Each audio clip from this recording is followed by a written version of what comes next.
Okay, let's dive right into this because if you're navigating the Canadian immigration process, you already know the stakes are incredibly high. Securing your future in Canada often comes down to your express entry points, and a massive chunk of those points hinges on one specific hurdle, the Celpip test.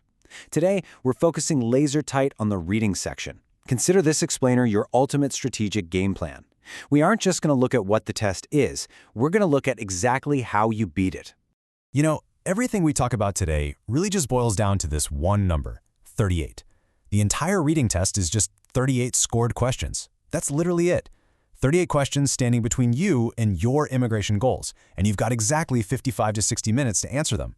Now, I know it sounds intense, but when you break it down into a predictable system, it becomes completely manageable. So, here is the roadmap for our explainer today. First, we're decoding the test and understanding your CLB score. Then we'll dive into the vocabulary upgrade strategy. After that, we'll get into the actual plays, mastering Task 3, conquering Task 4, and finally locking in a rock-solid pacing strategy. All right, let's kick things off with Section 1, decoding the reading test and understanding your CLB score. So the crucial point here is that before you can play the game, you've got to understand the field. We really need to look at how your raw score directly translates into those highly coveted Express Entry CRS points. This is where the kind of vague idea of a good score becomes a very concrete target. To qualify for the Federal Skilled Worker Program, you need a minimum CLB level of 7. Well, to get that CLB 7, you need roughly 24 to 27 correct answers out of 38. Think about that for a second. You can literally get 14 questions completely wrong and still hit your baseline target. Pushing for a CLB 9 to really maximize those points, you're aiming for about 31 correct. Seeing the numbers laid out like this really takes a lot of the pressure off, doesn't it? You don't need perfection here, you just need precision. Moving right along to Section 2, the vocabulary upgrade strategy. If you want to stop just surviving these reading passages and start actively engaging with them, you have to remember this core philosophy. Vocabulary isn't about knowing big words, it's about knowing the right words. The Celpip is fundamentally different from something like the IELTS academic test. It absolutely does not test obscure, highly academic jargon. It tests everyday, practical Canadian English. You're going to be reading workplace emails, community news, housing updates, stuff like that. So you don't need to swallow a dictionary, you just need to upgrade your everyday default words to show precision. And this brilliantly illustrates exactly what an upgrade looks like. We have our default words, the words we just naturally use when we aren't really thinking about it, versus stronger, much more precise alternatives. Instead of reading a passage and thinking a change was big, look for words like substantial or considerable. Instead of bad, look for problematic or detrimental.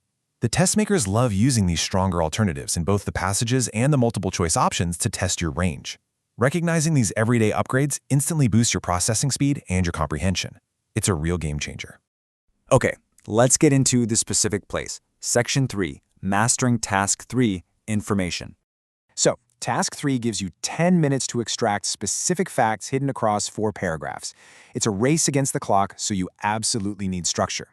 Step 1 is preview. Actually, let me rephrase that. Do not just start reading word for word. Spend exactly 1 minute reading just the first sentence of each of the 4 paragraphs to build a mental map of where the information lives. Step 2 is answer. Spend your core 8.5 minutes hunting for those answers using keywords. Step 3, focus on tone. Keep the neutral, informative tone in mind so you don't get distracted by strong opinions, because those don't belong in this section. And finally, Step 4, review. Leave a strict 30-second window at the end just to make sure you haven't left any blanks. Now, while you're executing that game plan, watch out for the biggest trap the test makers set, paraphrasing. You must look for text that's been reworded using different vocabulary but keeps the exact same original meaning. If you're scanning the text just looking for the exact word from the question, you are going to waste your 10 minutes and you will fail the task. You have to focus on matching the meaning, not the specific letters printed on the screen. Which brings us to Section 4, Conquering Task 4, Viewpoints. Now, Task 4 is basically the final boss. It is the most analytically demanding section of the entire Celpip test, mostly because you have to track 2 contrasting opinions and then fill in a response written by a completely different third person. It is incredibly easy to get your wires crossed here. So the second you realize you're reading a Task 4 passage, take 60 seconds and draw a simple 2-column organizer on your scrap paper.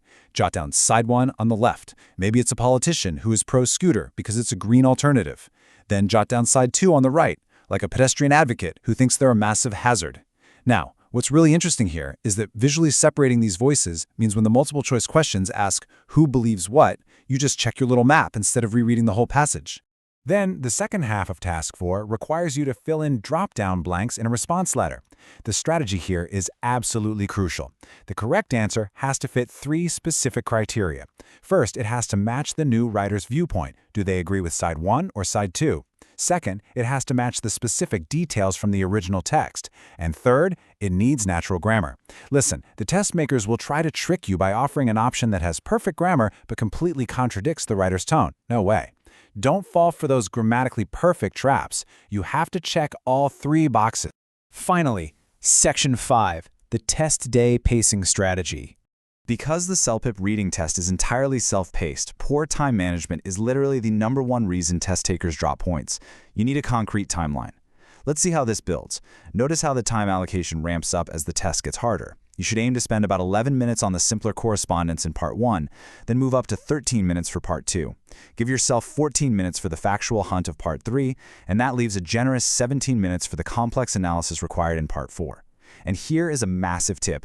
Always read the questions before the passage. This primes your brain so you know exactly what information you're hunting for before you even look at the first paragraph. So, we've broken down exactly how the reading test works, how to upgrade your vocabulary, tackle the hardest tasks, and manage your time perfectly. The tools are right in front of you. So I'll leave you with this. When you sit down at that computer on test day, are you going to spend your 60 minutes passively reading and just hoping for the best? Or will you use this playbook to strategically conquer the test and secure your Canadian future? The choice and the practice required to get there is entirely up to you.